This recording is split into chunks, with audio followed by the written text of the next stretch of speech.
Ladies and gentlemen, we're about to start. Can you all put your phones, can you all mute your phones, please?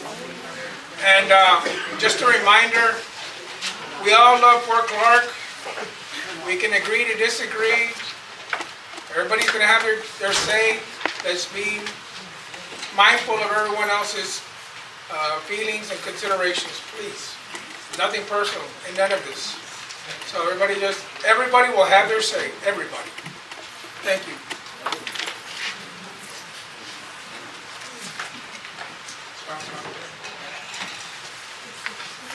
It's 5 o'clock and we'll call the special meeting to order.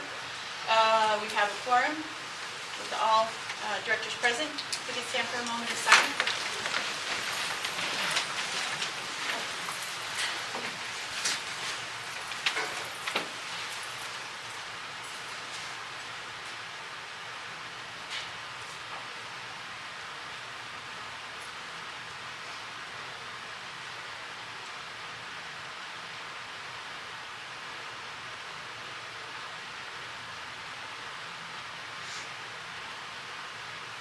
For the Pledge of Allegiance. Pledge allegiance to the flag of the United States of America and to the republic for which it stands, one nation, under God, indivisible, with liberty and justice for all. Texas pledge. Honor the Texas flag. I pledge allegiance to thee, Texas, one state, under God, one and indivisible.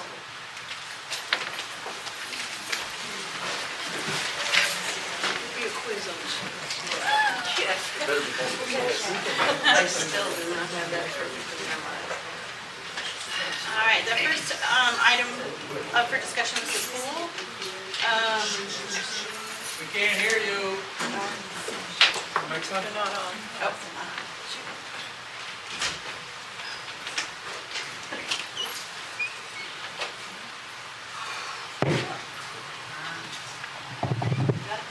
Good.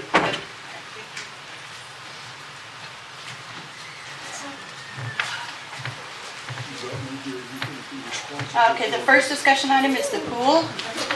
And Julie's gotten us the numbers from this weekend. And we have, I'll just give the rundown. We had 160 Kinney County residents, 56 non-residents, 62 RV guests, 51 motel guests, 556 members, and 41 member guests, for a total of 981 guests and members for Memorial Weekend, which is awesome. And the revenue is $1,425. And we just wanted to kind of give a brief synopsis on how the pool was filled. John's going to give that. Good evening. Just want to let everybody know what we did. Of course, the motion was to fill the pool with mud water and possibly chlorinate it. We were extremely lucky we got enough head pressure in the well or in the spring. For those that don't know, the mud measures their well every Monday as required. And on Monday, Randy said that the well was going up and had plenty of water to put in the pool. When him and Philip got together and figured out a plan, they both decided that the best thing was probably to not drain the head pressure off of the spring. Philip did a great job clogging up the spillway so that we could capture that water as well. But the idea, and of course they're the experts, I'm not, especially Randy. Randy said that draining the head pressure off of the spring may or may not cause it to flow as well. So the idea was to put the spring water, put the well water in, and then let the spring water flow. And if you've been down there today, it's still flowing very strong today. So it worked out really well. We're really blessed for that. And hopefully with the rain continuing, it'll continue to flow. And God willing, we won't have to shut it down for the rest of the summer.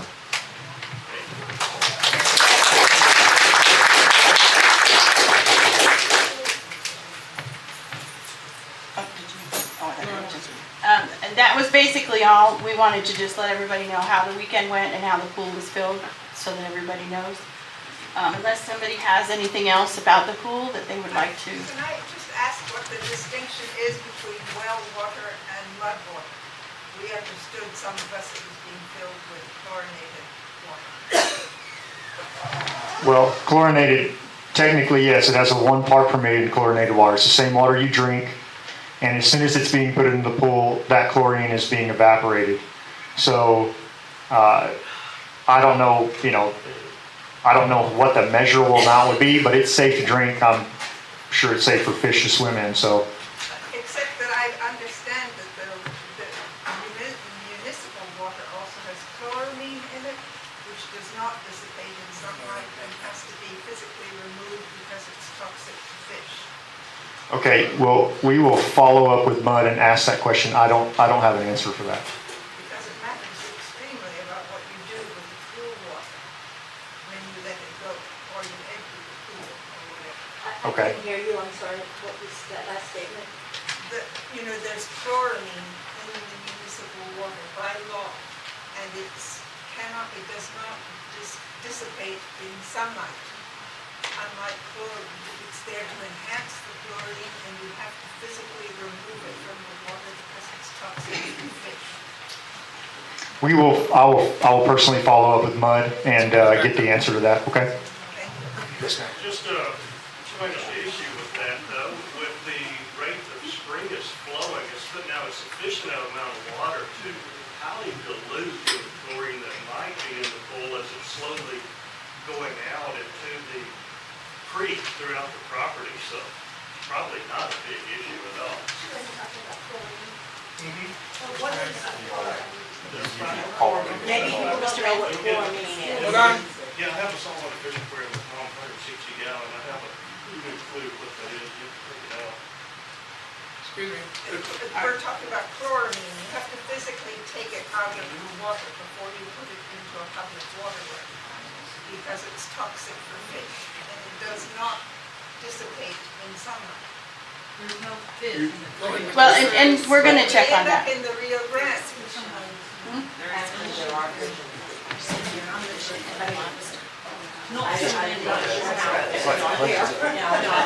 Mr. Mann? Excuse me. Hey, keep it under control. It's my understanding that the water came straight out of the well. The water in the well is not chlorinated at all. It went straight out of the well, went into the pool. If they were going to keep it here for a week, they would have to put some chlorine in it to add to it to make the water not get build up algae and so forth. But straight out of the well, it's pure water, same as the spring water. And I got this from Randy. So I don't think there's any chlorine in there whatsoever. We'll follow up with Randy. What's gonna happen with what's in there now? I mean, are we gonna keep it, or are we not? For now, because the spring's flowing, It's so for flowing. now. It's just green. Well, it's yeah, always but green. it's not. Well, and that's a discussion we can have. The problem is if we drain it now and just let the spring flow, we may Not get enough back. not get enough back. Whereas right now, if it's flowing, it's a little green. We've all swam it green. It hasn't even been a week yet. What's the standard amount of time? I thought it was 2 weeks. Every 2 weeks they drained it and cleaned Something it. like In that. the winter, every 2 weeks. In the summer, usually it's every week. Every week. And they started When the water's flowing. Is there a plan? Thursday. We're working on it. Good. We're just praying for rain now. Yeah, right, exactly. Constance? Yeah, everybody's talking about flow, but what is the flow? Because the flow can be all sorts of different flows. So those of you who are talking about the spring is flowing, what exactly, how much is it flowing? I don't have an answer for that either, but do you have any historical data that you'd like to add for the amount of flow that it's had in the past when we filled it up? I don't have it right now, Okay. but who does have it is Will Connolly. And we also, it's measured right down back behind, well, where we're The sitting. spillway. Yeah, it's measured, and it has not been flowing enough to keep the creek safe to walk in and stuff like that for at least the last 4 or 5 months. So I'm just wondering, all of a sudden, do we have enough, well, here. Do you have any evidence to say that, where are you coming up with a creek's not safe to walk in? Do you have any evidence of that? Talk to Suzanne. No, the other thing I was gonna say was, I recall from one of the prior meetings, I think it was around 5 cubic feet, 5 cubic feet per second is what, was some number that was mentioned within the board meeting about the flow that we needed to keep the pool full. And if it falls below that, or gets like down 1 or 2 cubic feet per second, which is like millions of gallons a day, it's still, it wouldn't be enough to fill a pool. So, but those numbers, the board should have those numbers, because the studies were done. Yeah. Well, and I'm unclear on the question about the flow, if the spring is high enough to flow into the pool. I mean, we're not gonna stop it unless it's, too low that it doesn't, and then we're not gonna fill the pool, because it all ends up down the other end into the creek anyway, so. Are there, yes, ma'am? I don't have an answer to that question, but I do know that Jason Long was monitoring the data, and the last that he posted a few days ago was that the rate was 1.2 million gallons per day of flow rate. So that's the only data point that I know. Yes, ma'am. If you look on USCGS, I think that's it, United States Survey. Yes, July. So it's cubic centimeters per second. Okay, Thank you. okay, thank you. Thank you. Miss Sandy? Can you hear me? Have you guys decided whether or not you're gonna have lifeguards at the pool this summer, and whether or not there will be changes to the fee schedule?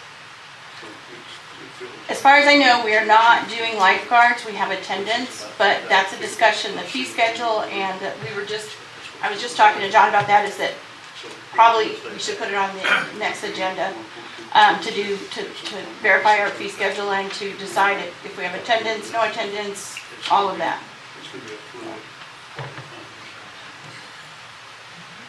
Okay, is there anything else about that?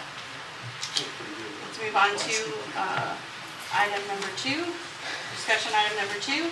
Member concerns. There was a little confusion on that because it was members that had concerns about Board of Ethics and were asking for it to be put on the agenda. So I probably should have said Board of Ethics, but we are going to discuss Unit 1. But Chris, did you want to read them or? I had originally asked for the Code of Ethics to be on the agenda for last board meeting, and we decided not to do it. So I asked for it this time, and then I had 2 members step forward and say that they would like to see it on the agenda. Sandy Herman stepped up and offered to lead the discussion. Sandy Hagan.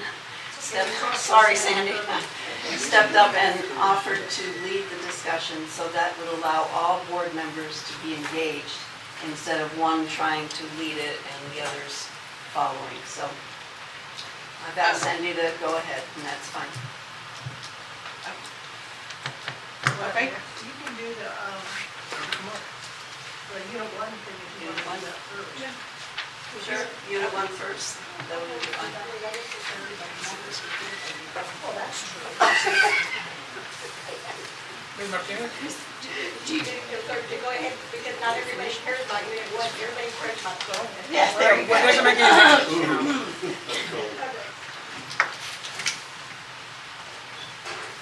Could I make a suggestion that when people get up to speak, they say their names, because we don't all know everybody. And I would like to hear who's talking. Yes, ma'am. That's just a thought. Yeah, I think it's imperative since we're recording, that way everyone has their say and they're recording. Okay. I just need them to swear that.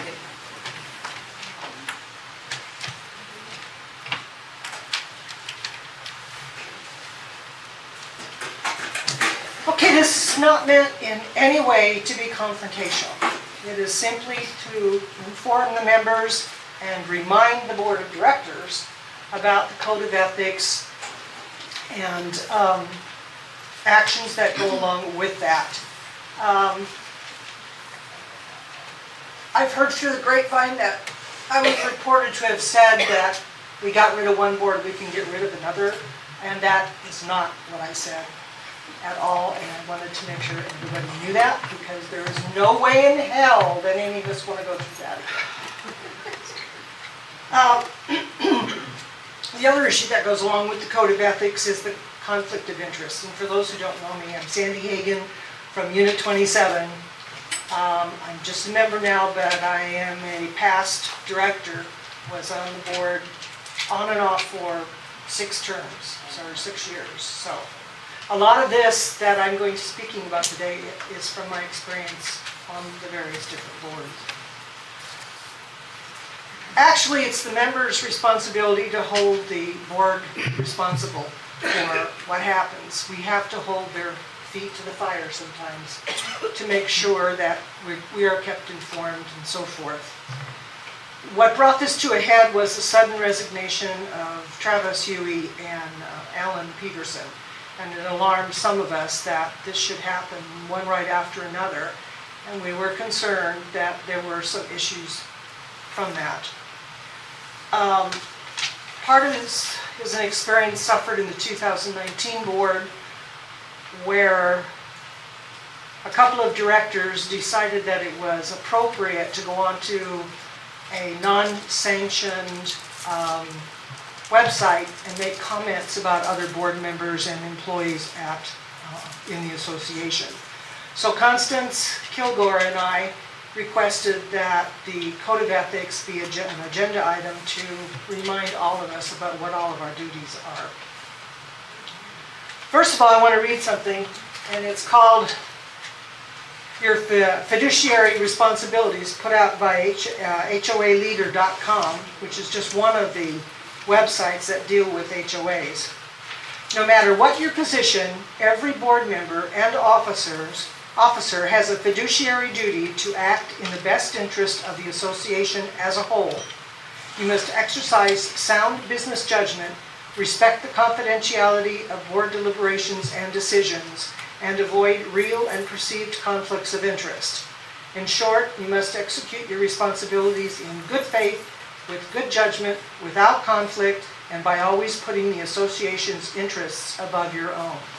Which means that our directors, when they take that oath, their responsibility, and let's say loyalty is a bad choice of words, is to the association and not to each individual member. Because if our association is strong, then that will benefit the entire membership without favoritism playing a part of it. This is also addressed in the Code of Ethics as well, 16J and K, which I'm going to actually read to you in a few moments. Or now.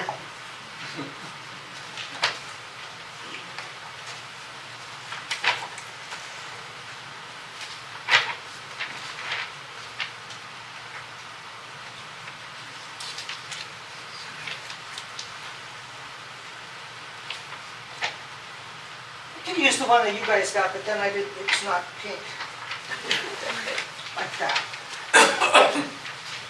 Okay, Code of Ethics. Members of the board shall hold themselves to the following standards of ethical conduct. Listen carefully to board colleagues. Respect the opinion of fellow board members. Respect and support majority decisions of the board. Recognize that all authority is vested in the full board only when it meets in legal sessions. Stay well informed about developments relevant to issues that may come before the board. Participate in board meetings and actions. Bring to the attention of the board any issues believed to have potential adverse effect on the association or the membership the board serves. Refer member complaints to the executive officer, which is the general manager. Recognize a director's duty is to ensure that the association is well managed, not to manage the association. Represent all the membership that the association serves, not just a special interest group. Considers themselves, and this is quotes, trustees of the association and always operate in the best interests of the association. Work to learn how to better perform the responsibilities of a director. Declare conflicts of interest between their personal life and their position on the board and abstain from voting or discussion when appropriate. Board members shall not show disrespect for fellow directors or their opinions in or out of the boardroom.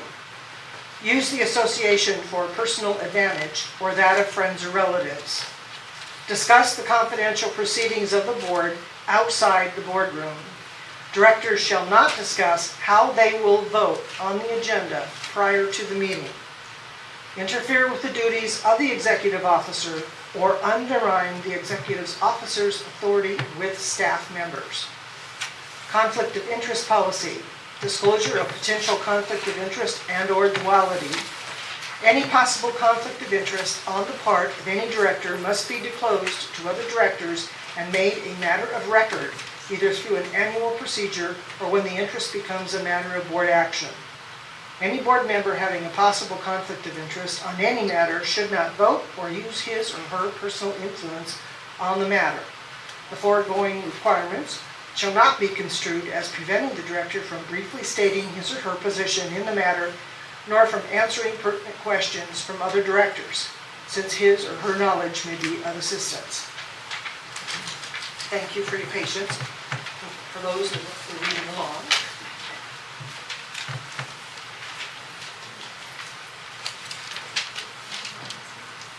Okay, and I'm going to give a couple of examples of some of the violations that we've seen in the past. I hope that will not be repeated by our current board.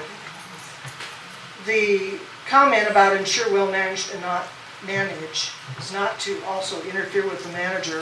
Because in the past we have had directors texting employees, giving them instructions on what to do, what not to do, going around the general manager, the executive officer, and that violates our statute. Well,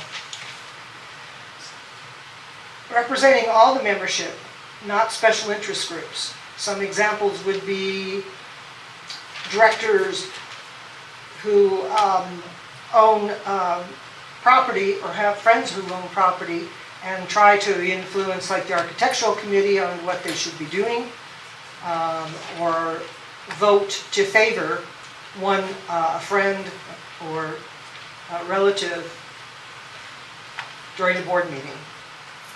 The architectural committee and debt collection are two very important parts. Architectural committee directors must really separate themselves from that, because that's where they can get into some trouble. And in the past, we have had directors instructing the architectural committee on how to rule on any particular request. And we've also had directors in the past interfere with debt collection, which obviously debt collection feeds us money. We need them to do it right. As far as conflict of interest, that can run the gamut. For instance, I'm going to pick on you. You own property. Should an issue come up that affects John's property use, John would have to recuse himself, and I know he knows that, recuse himself from it. These are things that have happened in the past, and this is kind of our members wanting to remind the board that you have a responsibility to the association, not to our individual membership out there. Okay? There's only one issue that has come up, and I've heard from several members about this. And unfortunately, it's a result of a statement made at the last board meeting, wherein a director responded that at no time during his lifetime or while he was on the board would he ever vote for an increase in assessments. And unfortunately, Memo, I'm not picking on you, but that was a breach of your fiduciary responsibilities to say that. And I'm thinking you probably thought about it after it happened, because we all say things up front that we don't necessarily wanted to say, but it's now a matter of public record.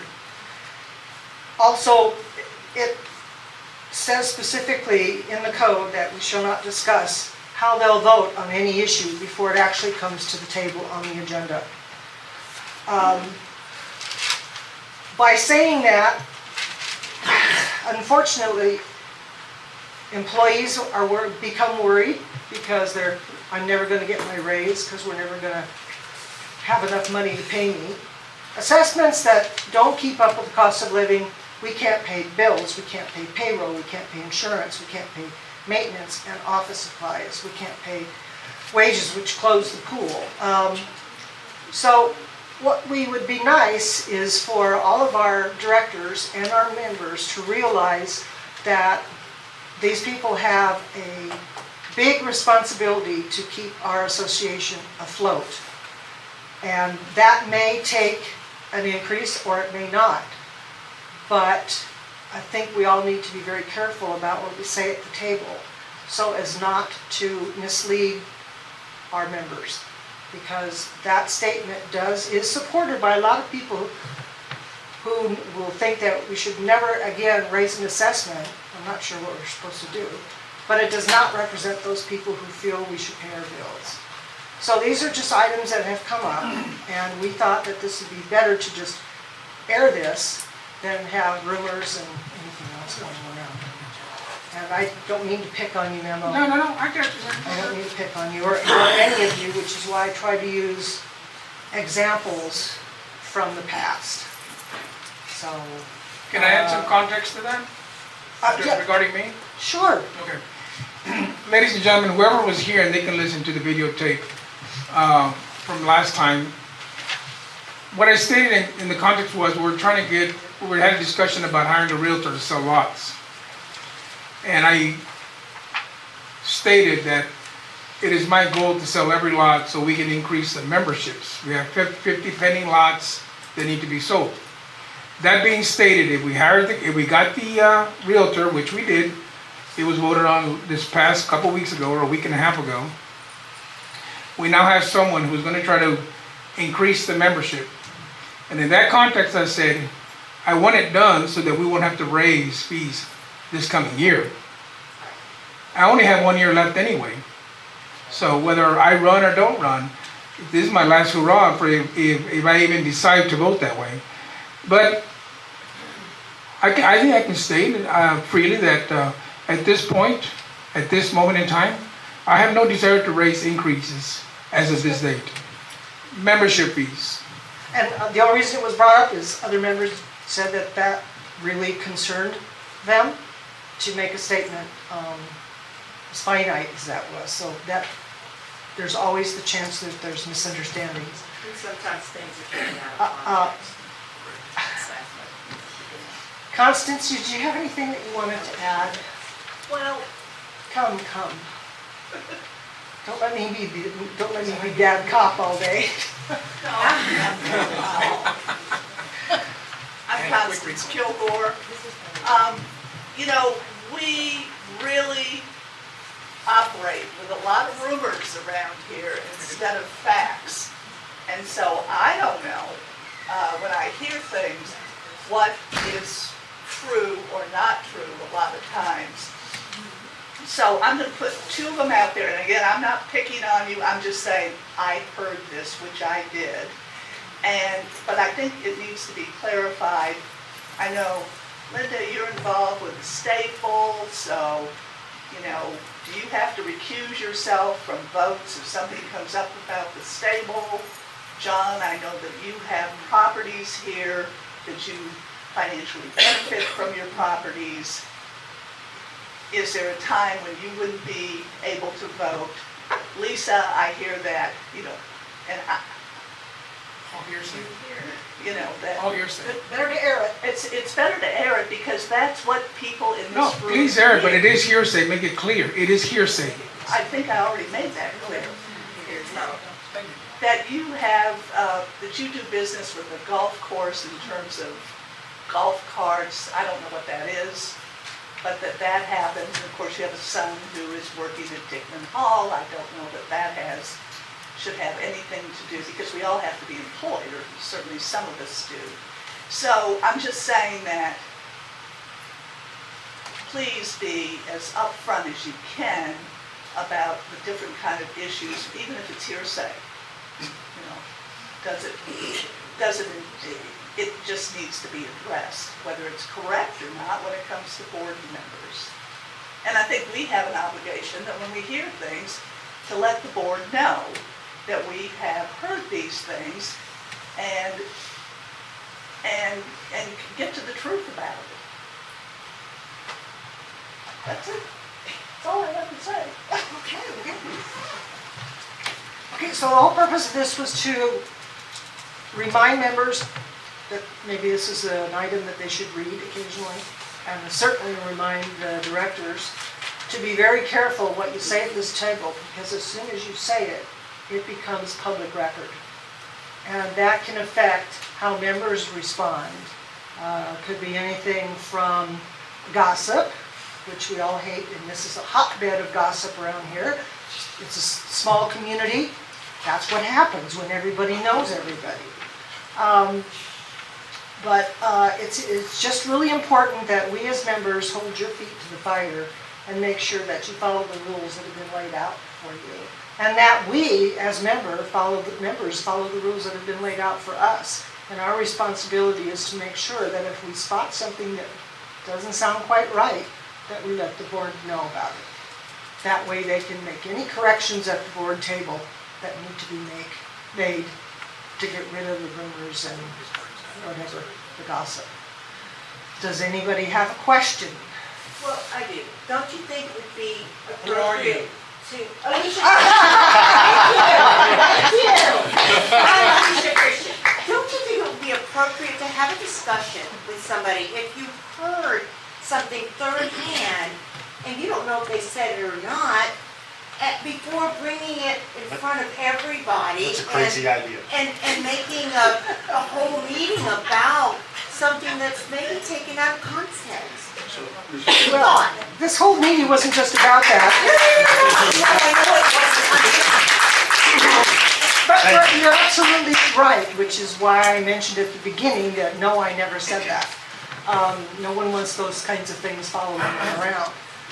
But the Code of Ethics is a very important part of our bylaws, and it's there for a reason. And that's why I gave examples from past boards that I've been on where these things actually came up and had to be addressed.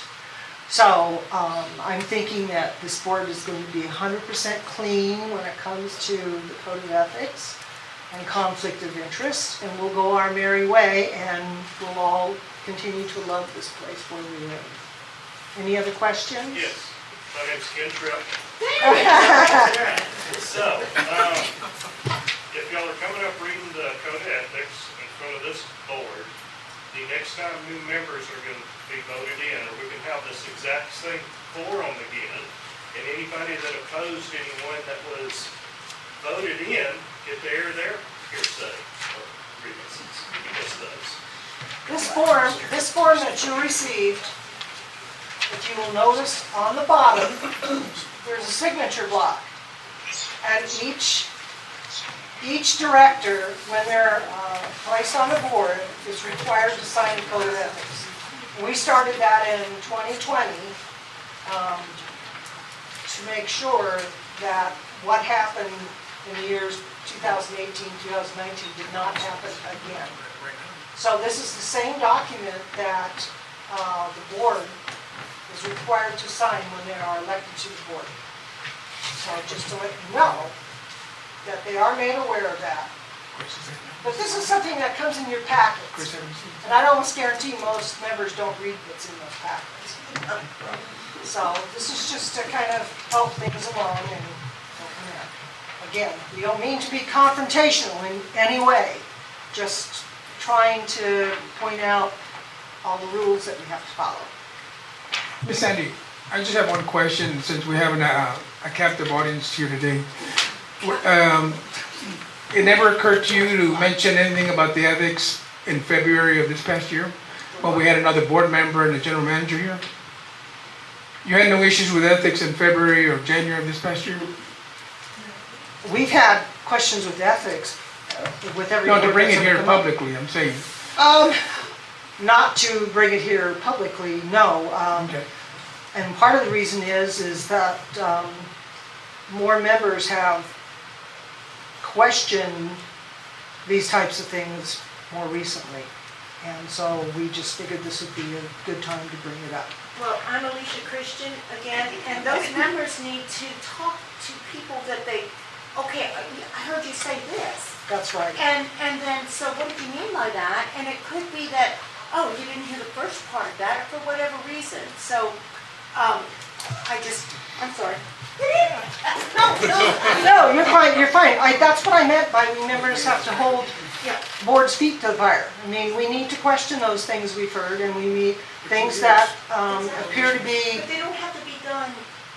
No, this is the first time we've really ever discussed this. Yeah. And we ask that because several members have contacted both Constance and I about concerns that they had. And we were willing to actually do the research and present. And we want to thank the board for allowing us to do so. It's greatly appreciated, and I hope it was helpful. Well, I would like to answer this question. Yes, I'm sure there were a lot of members here, myself included, would have loved to have had the code of ethics read to some of the previous people that were here recently and are no longer up here. And I think we would have loved.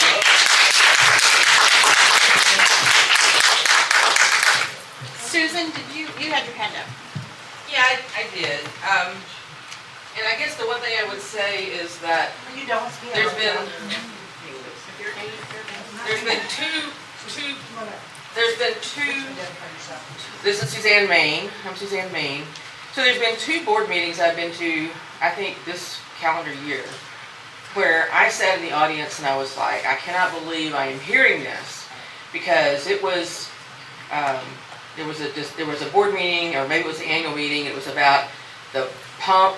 We had some pump that was going out, and we were trying to get a new pump, and the general manager, Alan Peterson, was, he had his process he was following, and then it turns out we had two board members, Memo and John, I believe, I'm not sure who it was Lisa, two board members who talked about they'd gone out to get their own bids for pump parts, and I'm like, and I'm just sitting there thinking, okay, did I miss something? Because that's not their responsibility. That's not your responsibility. And so, why is it, I think it's a good time to read the Code of Ethics and the conflict of interest, because clearly we all sat in that meeting, and even those of us who thought, I don't really think this is what's supposed to happen, we didn't speak up. We didn't speak up at that point. And I realize that it's very frustrating to be a board member and to feel like you're here to do things and to make things happen. And then you get frustrated when things don't happen the way you think you could help them happen. But I just think that it's a good time to read the Code of Ethics, because we all sat there. And if you didn't, you can go back and see it. If we were able to capture it on the video, we were able to see that. And so I think we all need to take a pause, and we need to say, okay, we've all been called to account, because I should have stood up and said something, because I was like, I don't think this is right, but I didn't do anything about that. And so it's a good time to take a pause and just say, okay, we've all heard it. Hopefully, people are watching, or they're going to go back and watch, and they can say, okay, we had it read to us, we all heard it, and so let's take a step forward and go forward. Because it's not that people are bad people, because we really have a great place to live, and we all want to be here, and we want it to work. And I can understand board members getting frustrated, I can understand staff or general managers being frustrated. But now we've all had a chance to hear the Code of Ethics and conflict of interest read to us, and I just think we need to take it to heart and move forward. Thank you. Thank you. Big eye? Okay. My name's David Mann. Okay, so did y'all already have a copy of the Code of Ethics all along? Everybody has. Is it in some public place where everybody hearing on the floor can read it at any time? Yes. it's in Are the we bylaws blind on the or are we website. messing with it now? Well, I think there's people either present or not present that had stuff to say that aren't saying it. They should have done homework, okay? That's the way I see it. As far as y'all looking for a better price on a pump, I see no problem with that. Now, if y'all ordered the pump and went over Peterson's head, yeah, I see an issue with that. But if you're saying, gosh, we need that, let me go online. Look, Mr. Peterson, I found this one over here in Kalamazoo, Michigan for $1,000 less. Give him the information, and then he can do his job. But he was sitting back because he thought that Mud should pay for it, and Mud thought, well, he should pay for it. Meanwhile, the golf course is going dry. So action had to be taken. But that's the way I see it. Yeah, if you jumped out there and went out and bought it, unless it was with your own money and you say, here's a gift, then that would be wrong. Yes, sir. But if you would help the man out, I see no issue with that. That's all I got. Thank you. Sir?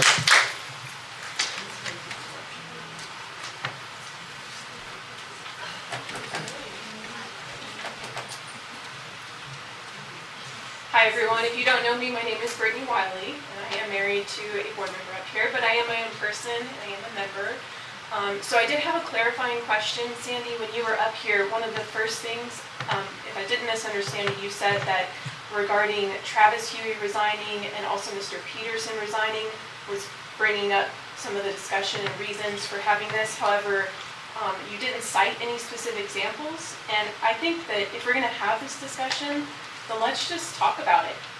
Let's maybe not lean so passively on past boards and have the discussion about what we're concerned about right now so that we can address it and we can all move forward as a community. So I think that's important.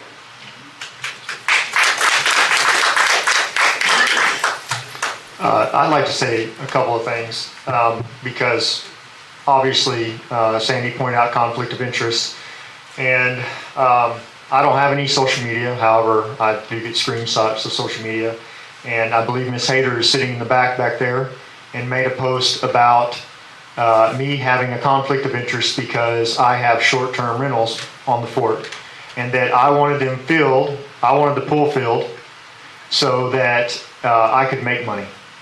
So I just wanted to be clear because I think maybe Sandy heard that as well. Maybe other board members have heard that, and I'll get to my point.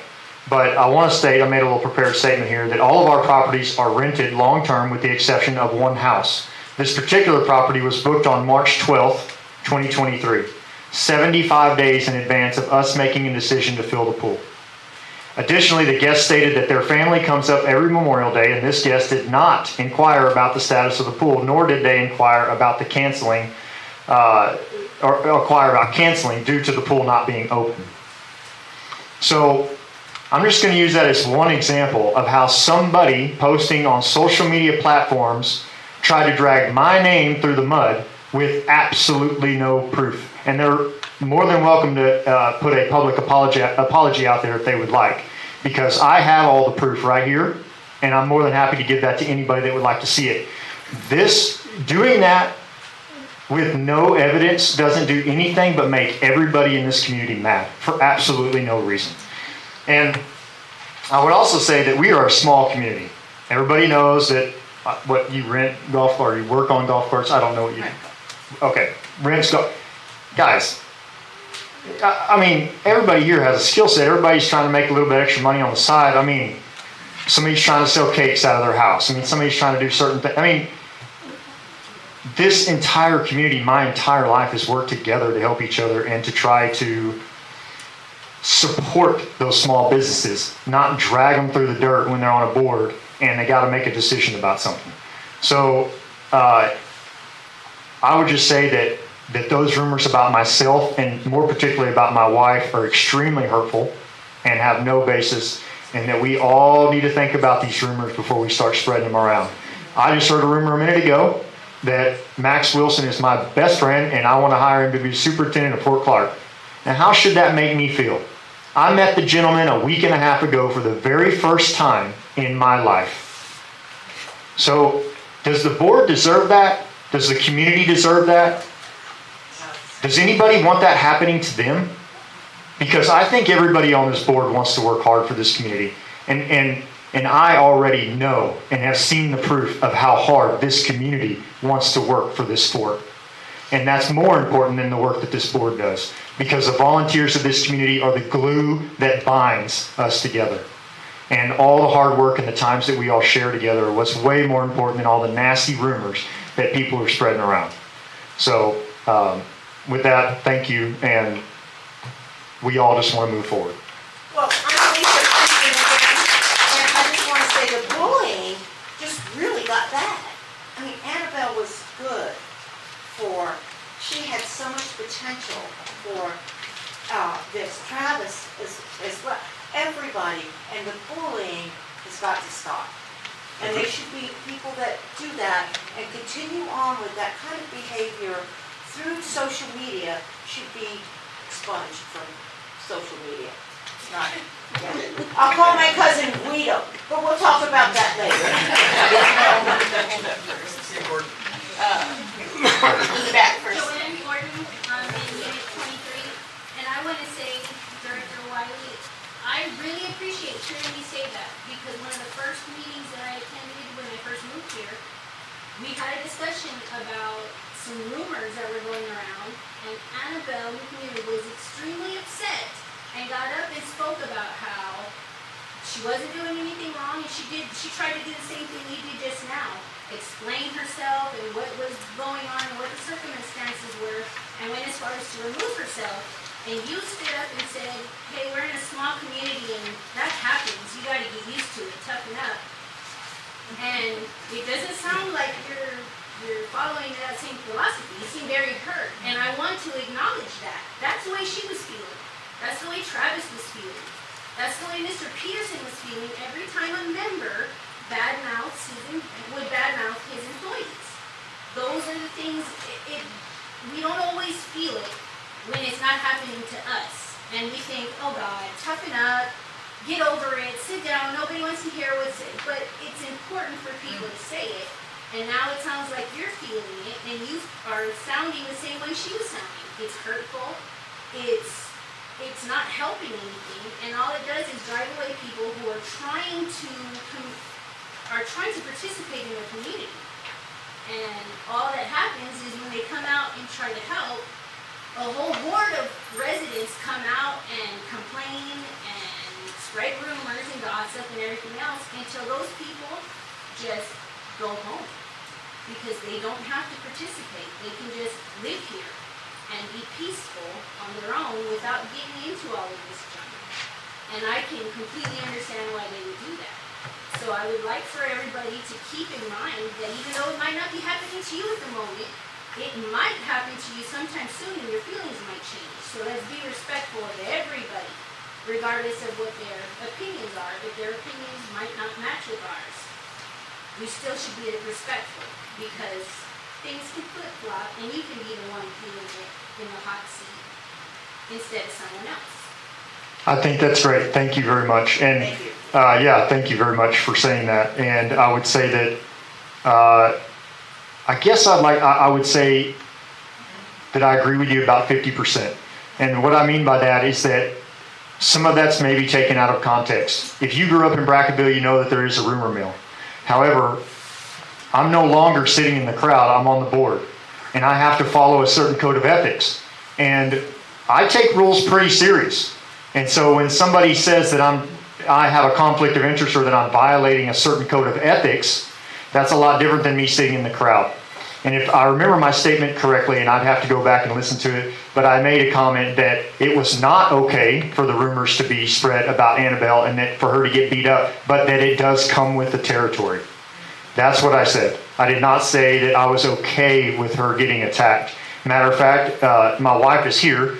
If she would share with you personal comments that I said that I absolutely thought it was horrible and that nobody should be treated in the manner that she has. So I will agree with you about 50%. Maybe I shouldn't have put it that specific way, but I did not support it at the time and I do not support it now.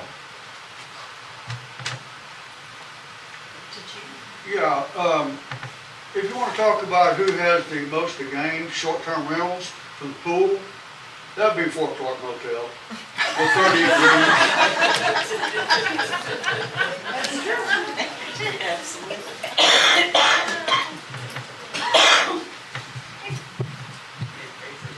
I think it's unfortunate that we're here like this.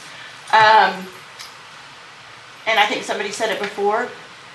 If you hear something, or if you come to the person. I mean, all of us up here are available. If you hear something about me, come talk to me. I mean, I'm saddened that we're here. And since this has been thrown out here, I have 2 really old golf carts that I rent very cheaply, and I have rented them for 3 or 4 years now. And I don't have a deal with the golf course. In fact, they have come to me when they've rented out all their golf carts, and there's a tournament, and they don't have enough golf carts for the rest of the players, and asked me if I would. That is the extent of the relationship, and I think I've done it 1 time. So, that could have been dispelled easily. And I explained this to the board previously. So, I'm sorry? You fulfilled your obligation. Yes. And there was I'll buy another. one. Was there another? I'll buy one. You'll what? I'll buy a golf course. I rent them. I won't sell them. I don't know if they're worth selling. As far as the pumps, I'd like to clarify that Mr. Peterson refused to pay for the pump. I have an email if anybody'd like to see it. He said it was Mud's responsibility, but our responsibility as a board is to ensure a well-managed fort and to ensure that the golf course stays running. So we approached Randy, and he was to find out, exactly what we could do. And he's the one that went and found different pumps and said that as long as the board approved it, they would turn the water back on and they would help install the pump. So we could have sat on our hands and waited to see, or we could fulfill our fiduciary obligation and take care of the golf course. Okay, I'd like to comment on that, and I understand completely. From my experience, I think the manner in which it was done probably caused some misunderstandings because, and I've talked about perception before, is that you took it upon yourself.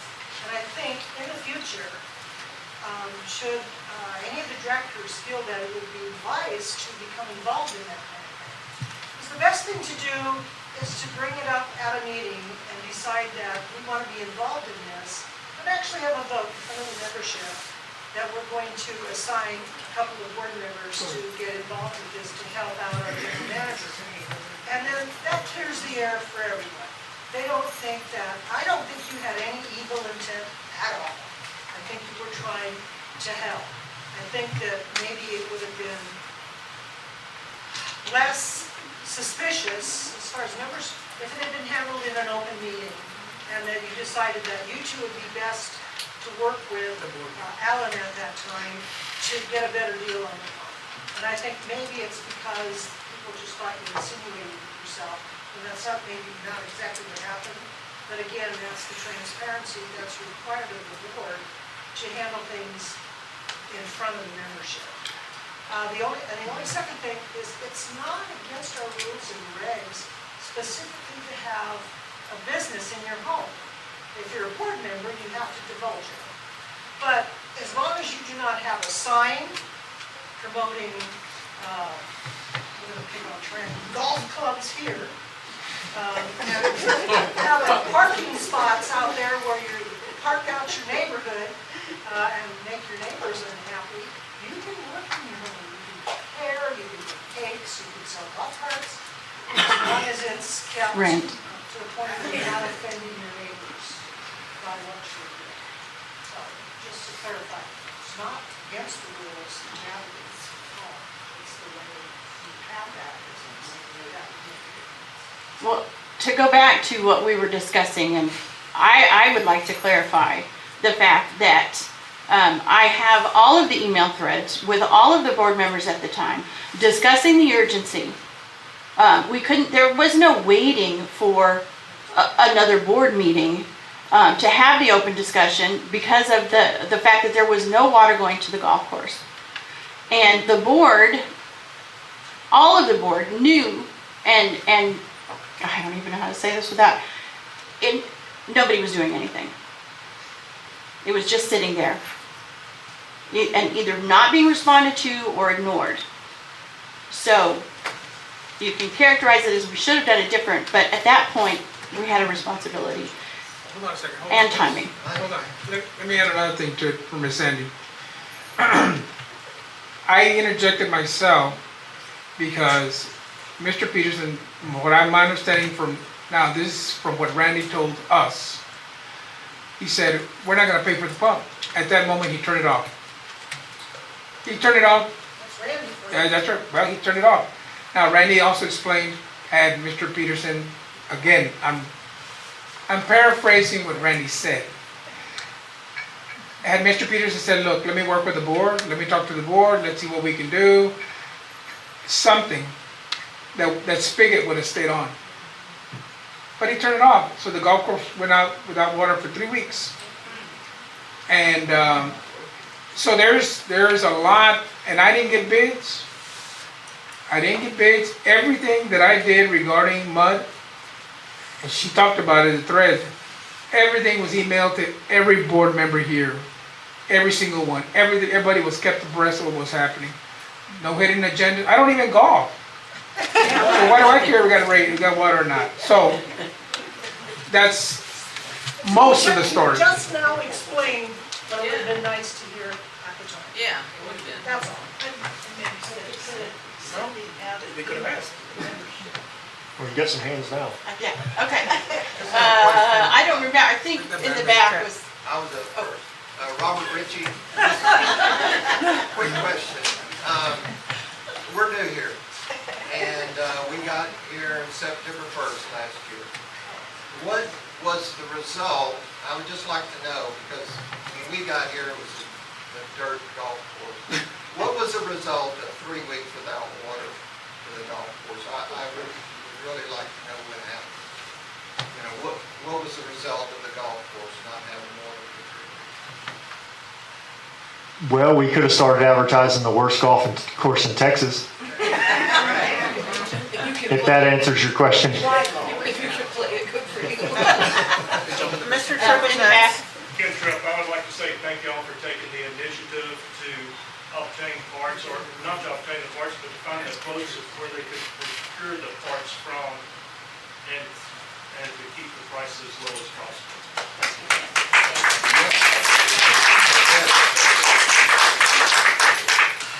Okay, I'm Chuck Fields, and you probably know that I have a big mouth. Yes. But Mr. Peterson expressed a concern to me that after this board was seated, that no one had talked to him, no one had approached him, and come to his office to express concerns or ask questions or whatever. So, to paraphrase a line from a very famous movie, I think what we have here is a failure to communicate. Couldn't agree more. That's exactly it. And no, it's changed. Is there anyone else? Does anybody else want to clarify anything? Ms. Chris, you don't want to add anything to the ethics? Just read them. I would recommend that we go over them every month for a little while, just a real quick review. Because our members are not aware that they're in the bylaws. They just don't know, and now they do. But not all the members are here. So if we review it every month for the next 6 months, everyone would be able to read it, understand it, and hold us accountable. Why don't you put it out in Discord? since all the members aren't here, but they should be getting that. Dispatch. We could put it on dispatch. I would also, Just for, I would also recommend to everybody a couple of things.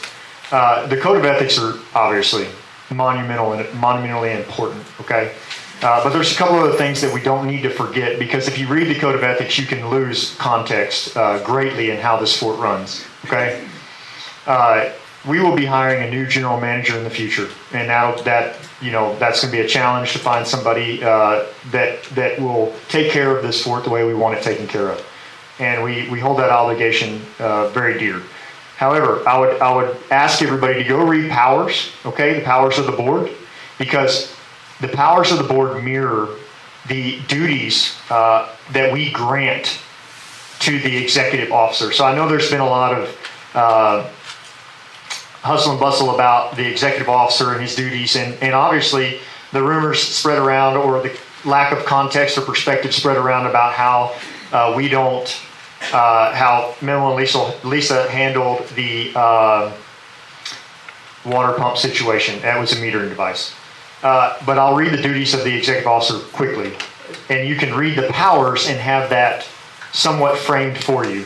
The executive officer shall have the authority as granted by the board of directors in the management and conduct of the normal day-to-day business and affairs of the association, except for the following, which would be board of directors approval. You can read that. It's just money stuff, changing bylaws, whatnot. Okay.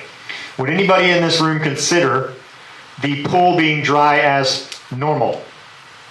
yeah. So it is 100% okay for that pool to be in the board agenda and for us to make the decision to fill it.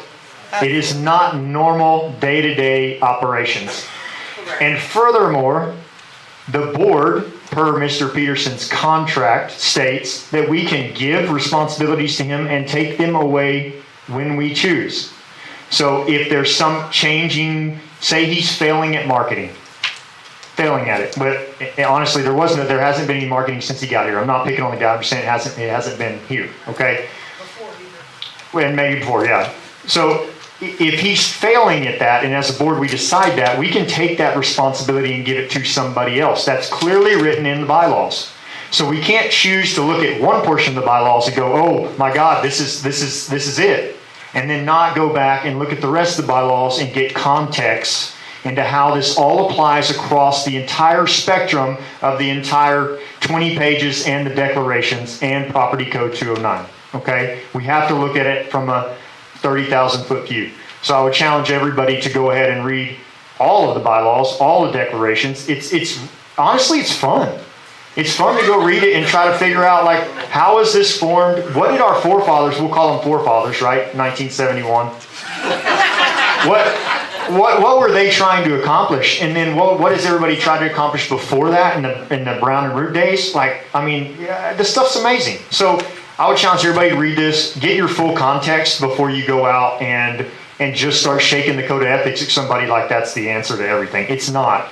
The board takes its powers, its duties, its ultimate duties that we vow an oath to this community, and we grant that to the executive officer and say, here, we want you to have this, and we hope that you take care of it, but we're here watching. That's the way the system works. It's not complicated, and but we all need to have that context. So I know we're talking about code of ethics, but I think if we just make it that black and white, it can get a little bit muddy. So, okay? By the way, all members, you can go to the administrative offices and you can ask for the declarations and the bylaws.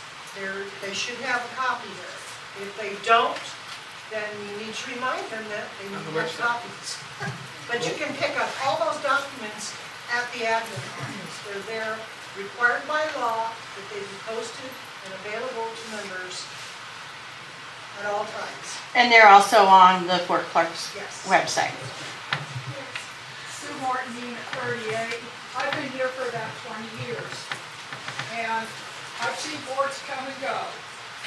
We've had some good boards before you were installed as the board members, and we've had some real bad boards. I think the problem is, it doesn't matter what the bylaws say or what any of our rules and regulations say, if we don't have a board that's strong enough to keep us in line because we're just little kids that are trying to break the rules. I'm 70 years old, I'm retired, life in prison is not a big deal.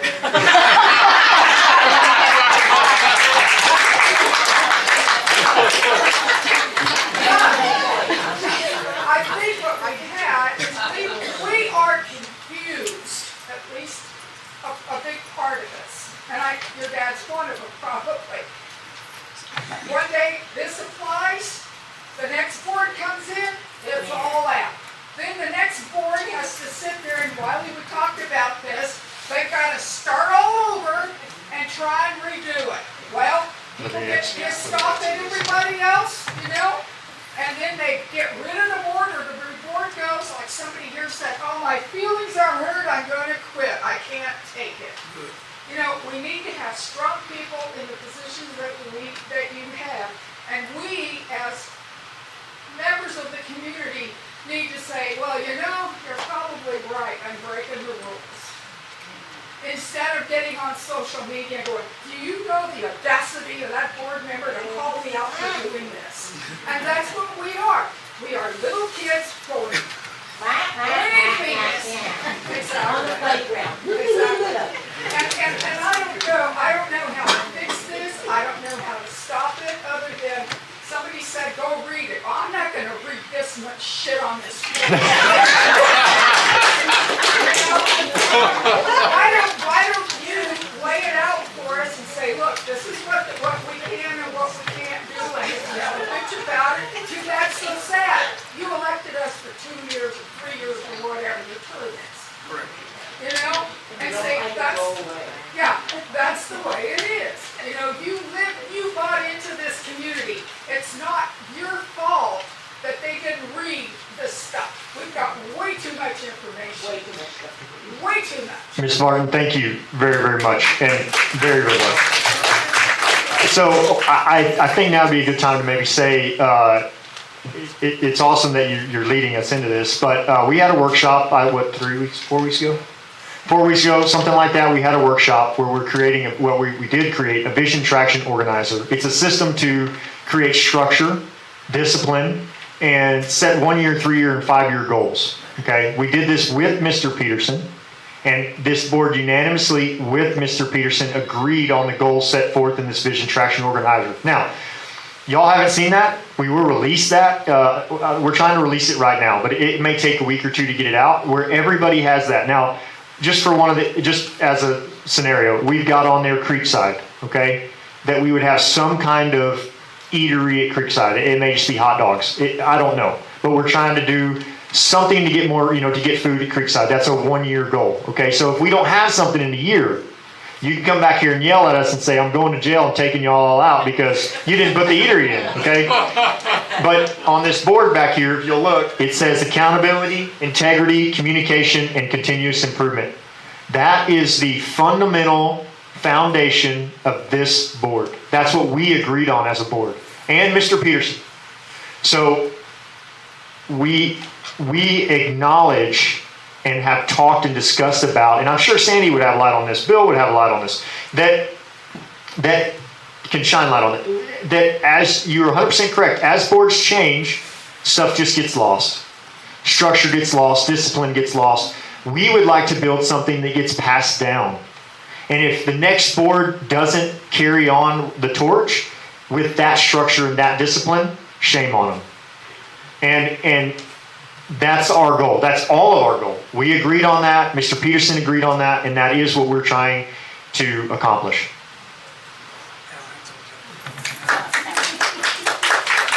My name is Alvin Reagan. I'm a CPA. I'm an enrolled agent. I'm a certified product manager. And member of the year. Member of the year is the only one that did not come with a code of ethics.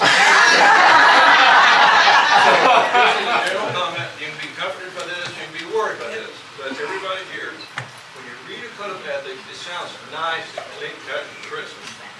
There are gray areas between those rules. For example,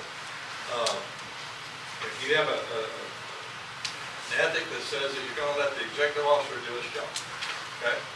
You got another ethic that says that you're going to be sure the board's managed properly. So I'm just gonna pick on the example that's been used, the water pump. Which method do you choose to follow? Now, maybe it could have been, no doubt it could have been done differently. But I've spent over 40 years dealing with codes of ethics, and I can guarantee you, there's gonna be times when you're gonna have to stop and think. And I would say we as members need to do this too, before we start jumping up and down about conflict of interest or any of these things, and ask ourselves, is this one of those gray areas? And how could it have been done? Thank you. Thank you.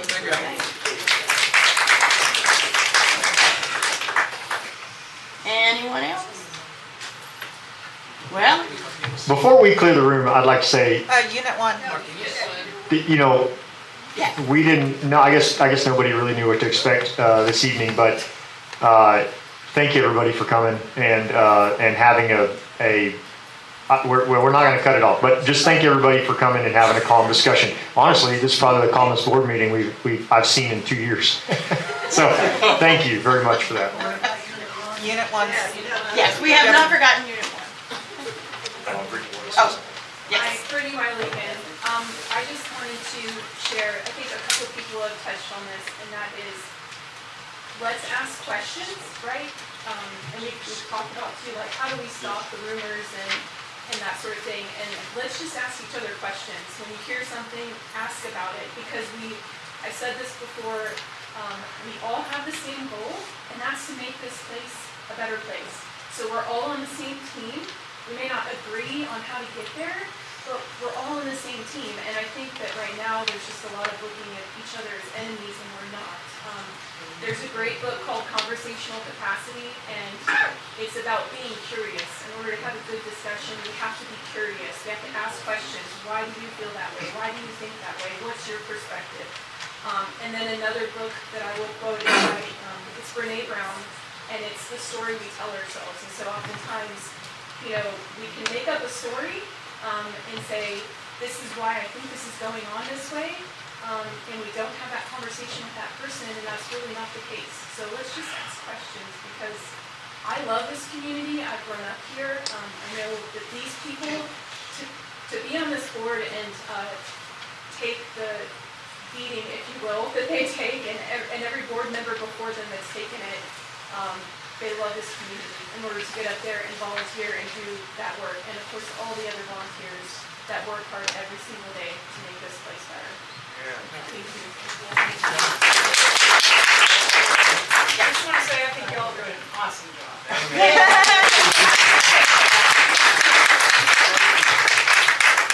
This is gonna be a piece of cake after we do this. So we're on to item number 2. And one of the things that our forefathers taught me was, when someone gossips, you ask them, is it the truth? Did you verify it? And what am I gonna benefit from? And that stops it all. Anyway, I'd like to bring the audience up to date on what's happening, if y'all don't mind, just real quickly. Read it, I just read it. Well, I don't. There you go. Okay. There you go. I'm short. Identify yourself. Anna Martinez, Unit 1. And I want to bring y'all up to date because I want to share with you what we have been through. So I submitted an email to Mr. Peterson and the board, and I just took excerpts out because I didn't want to read the whole mail and make it short and sweet. And the email was on 4 and 4, and we continue to have sanitation problems with our current garbage situation. Through the years, we have offered several solutions. This weekend, we had help from the Cavalry Brigade to get the area cleaned up. Unfortunately, by the next day, garbage was strewn about again. We would like to see the trailer moved to a location where all residents would have access. We understand there are instances where an overabundance of trash is accumulated, but the residents of Unit 1 do not want to be the recipients of that debris. The maintenance crew does not take time to pick up garbage scattered about. Raccoons come out at night and invite their friends for the free buffet provided by the trailer. When you drive up to the empty trash trailer, keep your windows up because the flies will take over the interior of your vehicle. I got no response from Mr. Peterson. I did get one of the board members call and ask additional information. That was Mr. Guzman. So a month later, I sent up another email. 5 and 3. I gave them the timeline that we have been through. 4/28/2018. we had a meeting, a workshop with Mr. Lawrence and board member Mr. Hope and the residents of Unit 1. In June, we had an outcome of the previous workshop. The end of June, we met Mr. Lawrence and the maintenance manager and discussed the situation. In August, we went through the walkthrough with the director and the maintenance manager. In December, we mailed complete correspondence to the board with our request. That was that board. Nothing happened. In 2019, we requested that TECQ come out and investigate our situation. In May, we were visited by the TECQ Commission. In June, Mrs. Perkins, board president, sent letter to TCEQ to comply with their standards. I sent them a copy of the letter. It said that they would meet with the residents of Unit 1 and come to a solution, and that the trash trailer would be emptied twice a week. Nothing happened. Then I sent the letter to Mr. Peterson, but from 2019 to the present, we have verbally requested something to be done to correct our garbage nightmare from different members of our unit. We have been very patient. When we purchased our properties, we signed a contract with for it. Our contract states that we purchase property with expectations of being worry-free regarding our garbage and green area maintenance responsibilities. The fort collects 79 maintenance fees from Unit 1. I don't think any other unit pays 79 maintenance fees. We bring over $4,000 a month for services we're not getting. We get a trash trailer where we cart our garbage to, or if you have a home facing the street, you can get real pickup with a garbage can, or you can drag your can across the green area around the curb and then cart it back when it's empty. So, as a business professional in my past life, I was taught never to complain without providing a resolution. We provided resolutions. We provided several. Obviously, our solutions were not considered, or there were obstacles we were not aware of. If you will provide us with the objections to our suggestions, perhaps we can work together and come up with a suitable solution. Our suggestions were move the trash trailer to a centralized location where we in Unit 1 and others can have access. And that would be others because we've seen many people from the fort take their garbage over there. And I understand why. Some of them are weekend rentals and need to get rid of the garbage before they leave town. And that's okay if we had it in a centralized location.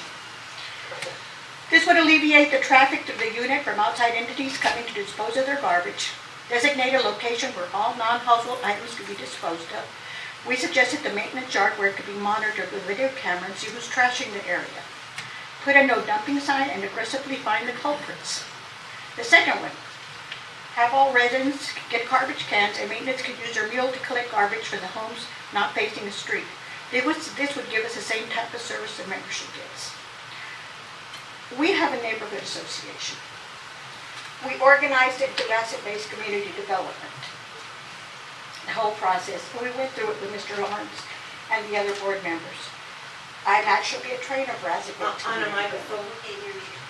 And so since we organized our neighborhood associations, we work on the premise that the membership are the greatest asset this fort has. And I think you said that. Since our organization, we have improved our unit considerably, and our neighborhood looks good because we have neighbors that work to make it better.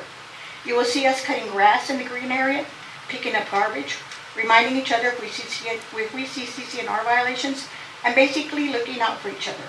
We want to continue the process to improve our neighborhood and make it more appealing to the growth of the fort. So now it's in your hands.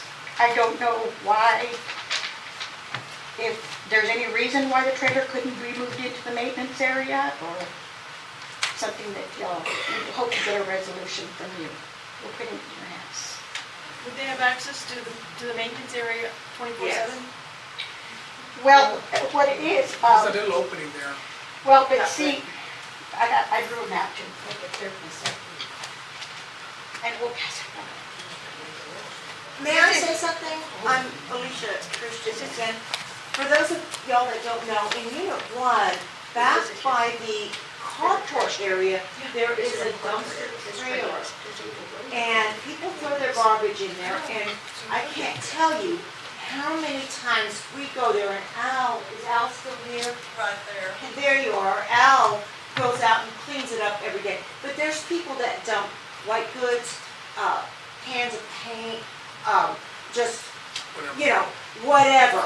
And it's, and on top of the trailer as well, and there's feral cats out there, which we're gonna talk about next.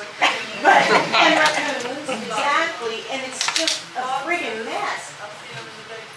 Oh, but, you know, and the thing is, so, I wanted to be sure that, Anna, thank you so much for all of this, because it's so important to us, but I'm not sure that everybody else in this room knows exactly what that trailer is, and it's huge, and it's filthy, it's horrid. And you do get flies in your car, if you just stop to throw your trash out, they're everywhere. I think we need her up here as a comedian. Yeah. So I'll leave it in. Anna, do you have any suggestions? Well, Like- other than, see, I was telling her that there's, right where the trailer is parked now, there's a little road that goes into the maintenance area. You could just pull it up a little bit into the maintenance area. Okay. That would be fine. How many feet do you think it is, Al? Well, I want to be clear. Come here. You were saying maintenance area. Are you That's talking about the motor pool? No. No, the one right behind. Right where we talked about. So, Maintenance yard? so it is that area to the west of where the trailer is now. Right. Yes. Maybe, wish I played football now. Maybe 20 yards between where it is now and the end of it where you could turn it, you have to do some clearing, but you can turn it sideways. You know, instead of it being in the middle of the car park, it would be down to the west It end. would be of it. close to the maintenance. Or put it in the maintenance yard. And that way, the offenders, Or maybe the whole, but we could Or walk could our use it. stuff back there if we wanted Or to, could but use it. all the people that come, and there are truckloads that come. And just, exactly, and license plates, please, but not just identification. But those guys would have to go in the gate when maintenance was open. I would think it would probably be better in the open area, the maintenance area, so that workers can, really it's supposed to be for Unit 1, but if someone from Fort Clark, if I want to go through something there, that would give me or any member the opportunity to put it in the trailer. I for one, and this was brought up a month ago, and in spirit of communication, Mr. Peterson flat out said I wasn't going to move that trailer. So that's where we were last month, but this is a different month. I for right now, we have a motion to move that trailer. I have absolutely no qualms with moving that trailer tomorrow. Anna, would it be better, I drove down there yesterday and just to look at it so that I could kind of educate myself. I don't know all the solutions, but it occurred to me, if we got some regular sized dumpsters and put them at the very, like when you drive in Unit 1 and you take the left and you go around over there, right in the front of Unit 1 where they just have the flip up lids. Right. Would that Well, solve anything? we researched that, and it's very expensive. The court wouldn't pay. Well, how is it gonna be Edgar Martinez, no relation to Anna? Discussed it with the trash pickup there, but I live there. Those dumpsters, how would they be hauled out? Well, I think, I asked Lisa that or Memo earlier. Approved dumpsters. At the apartments, they have it. I thought maybe the trash truck, or the condos, they have those, and that the trash truck might be able to pick them up. And I was just thinking, They you put have, it, the condos, they have little gated things where they put garbage cans in. Oh. We asked before about, Okay. we asked about the dumpsters before, and they told us they're too expensive, because you'd have to get them. Well, if you get them out of Uvalde or Del Rio, you have to Like consider the that. STRD ones, that they come and pick them up and haul them away? oh, okay, yeah, absolutely. I believe Matt has some input that might be. I just thought I'd look out for a ranch and have one of those. We can't hear you.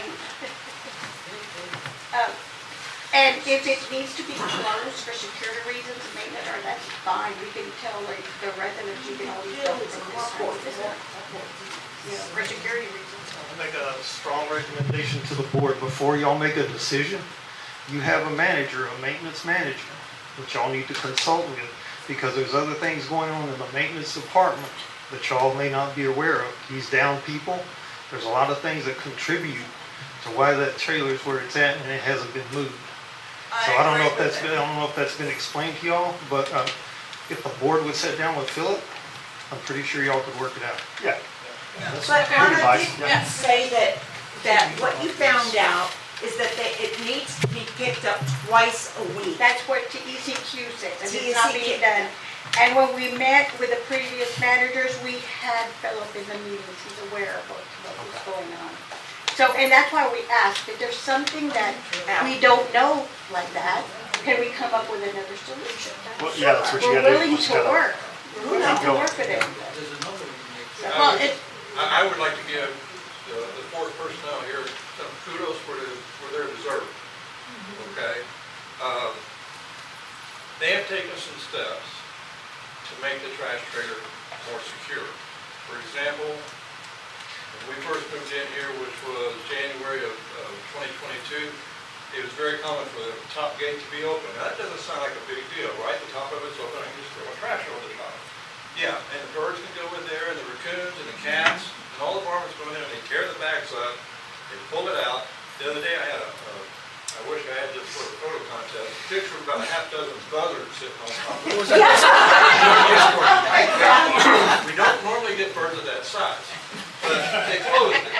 It's a little thing, but it made a big difference. They went around, and the holes in the mesh at the top where the birds were going in, they wired them shut. There was a hole in the floorboards at the back of the trailer, about big around as my hat. Saw a cat going in and out of there one day, okay? Put a piece of plywood over it. Now, these are not big things, but they make a big difference. You don't see the trash pulled out and strode across the place unless somebody forgets to close the side door or the back door, which happens. Those of us who go over there regularly, that's where we park our cars, so I see it, I close the door. It's not a big deal. But I want to give them credit where credit's due, because they've done a very good job of that. There's a telephone pole right by the trash trailer where white goods, to be polite, are dumped. They've been doing a great job here lately. We had a pile last night. This morning we go up there, it's gone. Now, there's more that's been put there since then, but they're doing a good job. They're emptying the trash trailer once a week. So like I said, I want to give them credit where credit's due, because we hear the bad stuff, but we normally don't give them a hand for the good stuff we do. You made a But suggestion to you change the law. he picks everything. He goes out in the morning and just picks everything up. Not every morning. Not every morning. Okay, not every Only when I tell it. Yeah, that's my manager down there. He suggested we don't have locks on the trailer. The door doesn't have locks. They put either a bungee, straight up, Which gets or a stolen. hook, or, something, but it doesn't have a regular lock. So Al suggested one of those gate trailers that when you pull it open, then you close it and it locks out. Yeah, even Oh, like a even a gate. simple arm latch, it comes down into a bracket and you get it in the chain. Well, then, Martinez, do we have a problem or we don't have a problem? We have a problem. Okay. We have a problem. And what do you, right now, what is your recommendation on that? I would love to see the trailer moved up a little bit, but you might check with Philip and find out if there's a problem with that. Okay. Just I let think us Ms. know. Martin wanted this. I got a quickie to add. I understand this is Unit 1, and I understand the issue 100%. I just started golfing, and when I'm on number 1, I like to hit the ball to the right. We've got the same problem at the condos. So I think whatever you apply to Unit 1, you ought to also consider into looking into condos. Because if I was going to be buying a condo and I saw that trash list there, I would not buy a condo. It took us 5 years, you have to wait 5 years.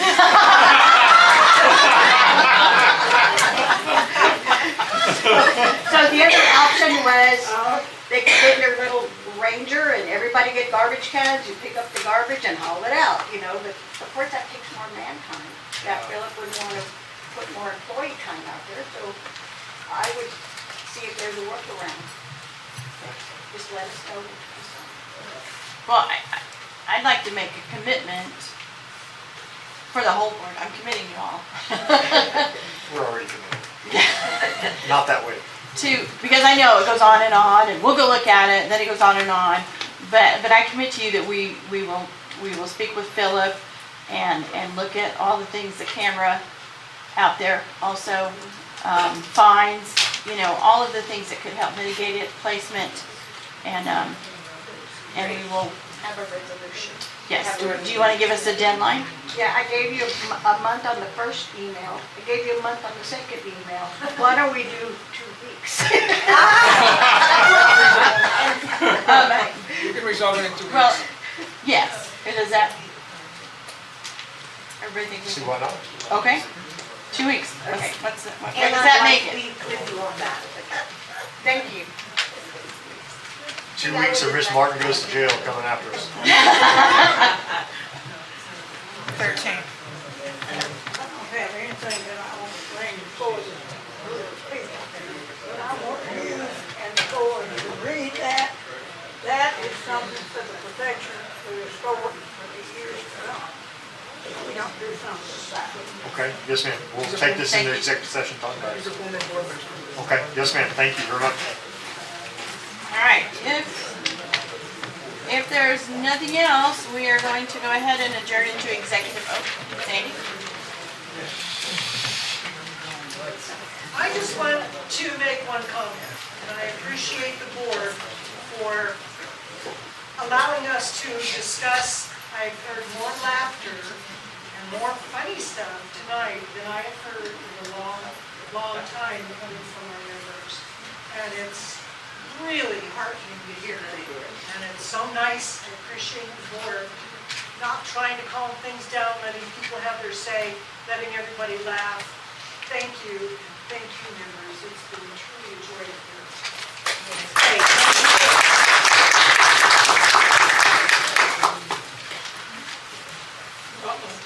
You forgot something. Stop with the boat. All of this stuff about this. All of this. Ethics. A board member has a right. Board goes on. I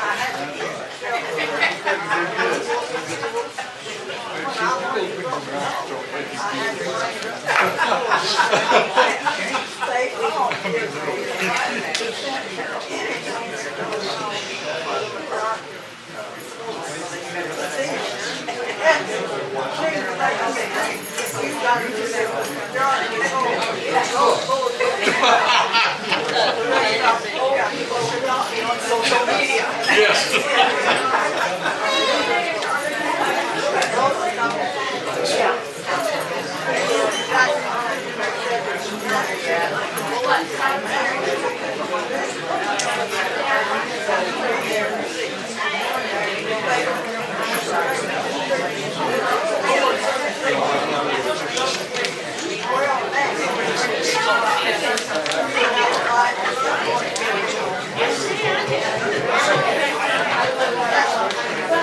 Let's go ahead and you do the film council meetings. Yes ma'am. Yes ma'am. Okay, we are adjourned to executive session at 6:32. This is not live. They were talking about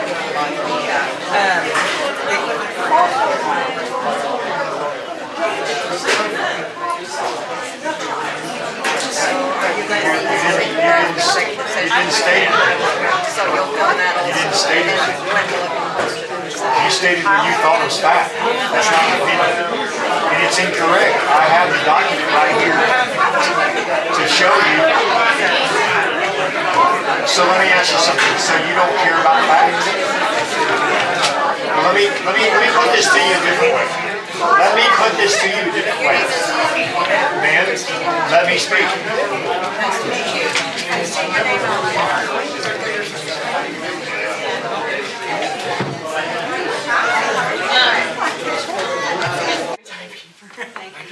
It's 9:15 and we're reconvening into our open session.